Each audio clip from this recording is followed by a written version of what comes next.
up, everyone? Long time no see. I know it's been a long time since I put out a video, but that's because I've been super busy designing 3 new frames. These frames actually take me a long time to make because with my OCD, I just keep tweaking them over and over until they're perfect. And 2 of the frames are almost ready to go. And I've got some of the fastest pilots in the world testing them right now. And today I am at Captainvanover to talk to one of them. This guy right here. What up? What's up, Alex? Nothing much. How's it going, get man? off this thing. Can you get off that one wheel successfully? You did.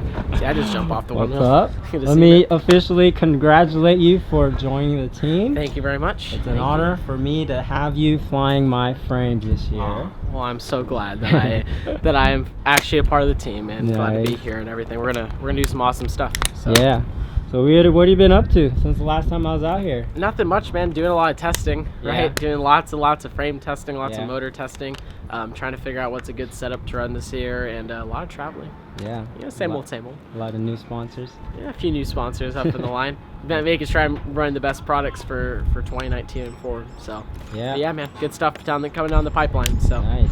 All right, so first, I've been getting a lot of questions about what frame Alex is going to be running this year, so I thought I'd make a quick video and just kind of talk about these 2 new frames that I've been working on. These are the 2 new frames. They are just variations of the Proton and Neutron. So if you don't know what these frames are, the Proton is a race frame designed for 30x30, and the Neutron is designed for 20x20. So why are there 2 different frames? One for each component. Why not just have one frame that has can hold 2 components? That's because if you have a frame that can do 30x30 and 20x20, if you put 20x20 on a 30x30 frame, you're actually not getting the full benefit of running smaller electronics, because a 30x30 frame versus a 20x20 frame, the weight difference is going to be about 10 grams. So I mean, the whole point of running smaller electronics is because you're basically trying to save weight. So that's the reason why there's 2 different frames. So the frames here, this is the 30x30 version. This is going to be called the PROton-R, and this is the Neutron-R. It's basically based off the Proton and Neutron, with all the problems that we've been hearing about from all our pilots and everything have been addressed and fixed in these new frames. Alex has been testing both of them. Actually came on while I had the prototypes made, so I didn't have enough of the 30x30 to really give him. He has like 2 of them and then 4 of the 20x20s. What do you think about the frames? You've been bashing the crap out of them, right? Yeah, I've hit the hanger wall here with them. I've been flying them like I usually do any of my other stuff. No, they're super strong. The biggest thing for me wasn't even as much the durability. I mean, durability is pretty comparable between all the FlightClub frames and all the other frames on the market. It is definitely the most durable race frame I have used. Part of that's just because it's structurally really sound. Like if you try and flex this frame. So on the previous versions, the Proton Neutrons, they use 3mm aluminum plates. But the new ones, they use a 5mm aluminum plate, and the plates are actually stronger and lighter.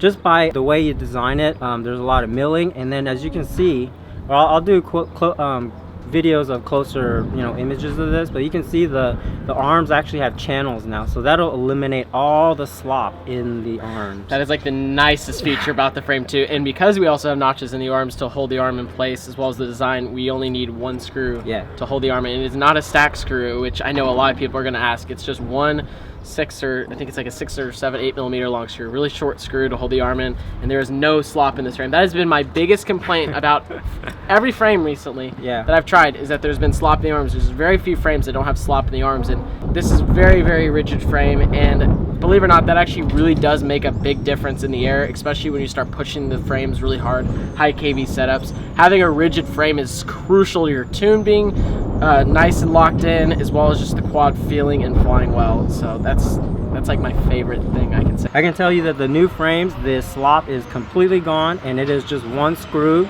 to change the arm. So you just basically, there's a middle screw right here, you just loosen that, and then you unscrew this one, and then you pull out the arm, slide a new one in, screw this one, tighten back it, and it's done. So the current plate right now is like I said, is 5mm thick, and the way it's milled out, it's thinner in the parts where it doesn't need as much strength, and then on the channels and all the necessary parts, it is 5 millimeters thick. So it's going to be really hard to break one of these things. Even with the older Proton and Neutrons, they had the 3 millimeter plates. I rarely even heard of anyone, well, I've never heard of anyone breaking a plate, but very few people have bent the plates. But with the 5 millimeter plates, I don't think you're gonna break anything. Because I know in the past you had problems with you breaking actual bodies of frames, but with this one, I don't think you're gonna break it. Yeah. And then also it said it has threaded holes for the motor screws. It's got the butter mounts. So the butter mounts is something that we've been discussing. You said you had some tuning issues with it. Yeah, so with the when I built a bunch of these prototype quads up, okay, I built them all with the butter mounts. Now, what I found with the butter mounts, with the Flight 1 stack or any ESC, pretty much every ESC and flight controller these days has gummies to soft mount the ESC and the flight controller.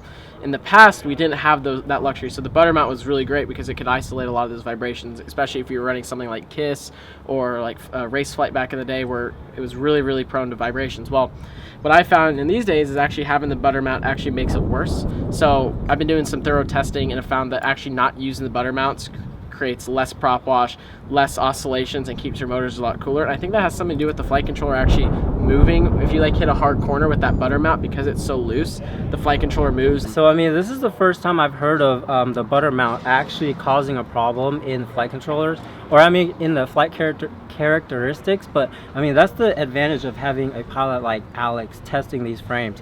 Because when I invented the butter mounts, that was like, you know, 2-3 years ago when flight controllers didn't have gummies. But I mean, pretty much every flight controller now I know has gummy.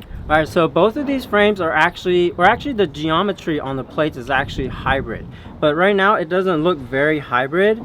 That's because I've got the same arms front and back. So I was trying to see if I can get away with using the same arms on the front and back. So actually both of these frames are using the same arms now.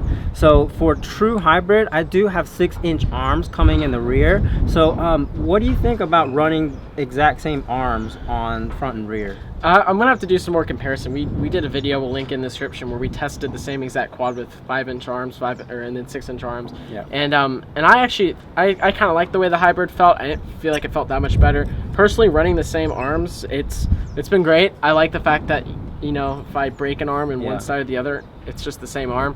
But if you're one of those guys who really does want a true hybrid experience, and we'll have the 6-inch arms for you. Personally, I'm just going to stick with all the same arms. I don't see a big enough advantage yet in the flight performance. You haven't broken any arms yet? No arms yet. I've been testing it for a few weeks now, and the arms have been very, very strong. I've been flying them off of concrete, flying them off of grass. It's one of those things, it's like you really will only know the true durability of arms after you do a ton of testing. But I can tell you this, the more important thing than just breaking the arms is the fact that after a long time of using them, these arms are not flexing or anything like that. And that's the biggest problem with most carbon fiber, is that they end up flexing over time. Yeah, that was an early problem we had with the protons and neutrons, because we were using a different kind of carbon, where after a while the carbon would the arms would kind of get twisty. But after switching to this new type of carbon, they've been a lot stronger. Even though it's a little bit more expensive, they're a lot stronger. They don't get that weird twisty, bendy feeling. There's 2 options for this frame. You can build it with the top plate configuration. That's how I'm going to be doing most of my builds. Previously, I've been using canopies. I'm going to kind of leaning more towards using carbon fiber again. It's a little bit lighter, gives you a little bit more space for the electronics. But we do have a really, really awesome 3D printed pod. It's not really, it's like a canopy. It's kind of a mixture of both. And the reason I say it's a mixture of both is it has all the benefits of each one, where it's still kind of light, but it looks really good at the same time. Yeah, it's pretty cool. It's basically the same pod on the Neutron and Proton, except the geometry on the Neutron-R is the front standoffs are going to move out by 4 millimeters versus the Neutron. So it's going to give a lot more space behind the camera. And then we've been trying out this little new I guess turtle fin looking thing, because I thought of this when lately we've been flying in a lot of like windy conditions, you know, and I noticed like having a wing on here or like a fin, it actually makes a difference, because like when you're flying and there's a crosswind, you can feel it a lot more. I don't like the fins. I really like this also, not even just the aerodynamics are a big thing. I'm surprised I didn't even think about that as much. The fact that it's a lot lighter and it is more aerodynamic. and just seems to work better. So a lot of people have been messaging me personally already, obviously asking about what frame I'm using. Hopefully this clears up some of the air, but I know a lot of people are going to ask me about the setup that I'm using. I'm just going to run down it real quick. We'll have links in the description down below for all this stuff. So I'm going to be personally racing the Neutron-R a lot, and also the PROton-R, mainly because I'm still deciding whether or not 20x20 and 30x30 are really applicable. And this is something I kind of decided last year, but now this year with like higher KV setups and newer ESCs in 30x30 coming out, I'm kind of starting to float back and forth. And honestly, the weight difference between these frames is very minuscule with the 30x30 and 20x20 setup. Truck, hold on. All right, so what is this one weighing all up with the props and everything? Before battery, but everything you see right here, battery strap, props, is 274 grams. 272. We'll put a photo, because I know I took a photo. 274 grams. That is. I'm gonna break this. That's what happens when you film at an airport. Okay, so the electronics and everything that I'm running on this frame. So I'm testing out some RCN power motors. We're working on a motor right now with, I'm working on a motor with Rotorite right now. It's probably going to be made through RCN power, so I'm doing a lot of testing on those. These are 2306 1800s on this particular build. The motor I will be running is about a 2207.5 1900 kV. So how much do these motors weigh? These motors weigh about 35 grams. They're pretty heavy motors, but if you take an up-close look at the bell, maybe we can do some up-close shots. These are really, really thick bells. Like, compare. I don't know if you can see this versus. We'll do some up-close shots. I'll show you. These are really, like, I have not managed to kill a single belt, and I've rammed these things into hangers and everything. Like, these are really strong motors. Yeah, that's the thickest belt I've ever seen. It is seen. the thickest belt. And the 20x20 build, I'm using the Acon 20x20 ESC, as well as a Hobbywing prototype ESC that is in the works right now. We got the Flight 1 millivolt OSD flight controller, obviously running Flight 1 firmware. If you guys are interested in my specific PIDs and everything for this setup ESC settings, let us know. We can do another video about it, as well as how I built this stack up. You got the Unify Pro 32. You were actually the one who got me into this VTX, and I was skeptical. Awesome, right? Yeah, there's a separate video about that VTX. It's really great for the size and the weight of it. 1 gram. It's 1 gram. It's super nice. We had this nice little carbon fiber mount that just lays on your stack. But the way I have it set up, we'll do some up close shots. But I actually kick it back away from the stack, so you're still not getting noise to your flight controller, but you still have a way to mount it, you know, like in a somewhat hard way. The Lumineer antennas on here. We got the Crossfire receiver here with the Immortal T. The Crossfire, this is another thing I love about this frame. I have the pad off so I could show you guys this. The Crossfire sits underneath the ESC, and you can put the battery strap in and out without it interfering. That is a big thing for me, because when I'm out here practicing, I go through battery straps so fast, and being able to, that might be a little feature, you guys, or maybe not a new one. Yeah, there's a little gap in between the bottom plate for you to put like a receiver under the stack. And then there's a little, I don't know if you can see, but there's a battery strap slot right there. Yeah. So your battery never has to run under the stack, which I freaking hate. Yeah, I didn't realize how awesome that feature was until I actually tried it. So that's that, and then I'm running the RunCam Racer 2 as well as the Micro Sparrow 2. They don't make the Micro Sparrow 2 anymore. I really love that camera. Okay, so the frames are almost ready to go. I think we might have to do a couple little tweaks, but right now it is beginning of May. I'm gonna try to have these frames ready before I/O, which is what, end of June? Yeah, it's end of June. So about 2 months from now, or a month and a half from now, give or take, when the video is released. We'll for sure have these at I/O though. I'm gonna be there personally, so is Justin. So we'll be running around on one wheels. Hopefully I'll have my own one wheel by then. And if you guys have questions, or if the frame's not released by then, regardless, you'll be able to come take a look at them. We might even have a few frames there with us, and it's really, really awesome, guys. When you see it in person, you'll understand. Just like the first thing I did when I put this together was like, it does not, like, I'm not the strongest like person, but like, come on, like this is a really stiff frame. It's the most stiff frame I've held personally in my hands to date. Hope you liked the video. Make sure you subscribe to the channel and check on the website on our Instagrams for updates on pre-orders. So I think the frame is almost ready to go. We just have to fix a couple little things, and let us know in the comments below what you think about this frame. If you have any other suggestions on how we can improve the frame, what you think about the butter mount. Should we keep them in or have the threaded hole for the flight controller? Let us know your thoughts in the comments below, and follow Alex, because tomorrow he's headed to Croatia Yeah, for your race, right? I And do you're head to gonna be Croatia. updating everything on Instagram or whatever. Absolutely, Mike. Yep. So I'll put his link for all his social media stuff in the comments below. So thanks for watching, and I'll see you in the next one.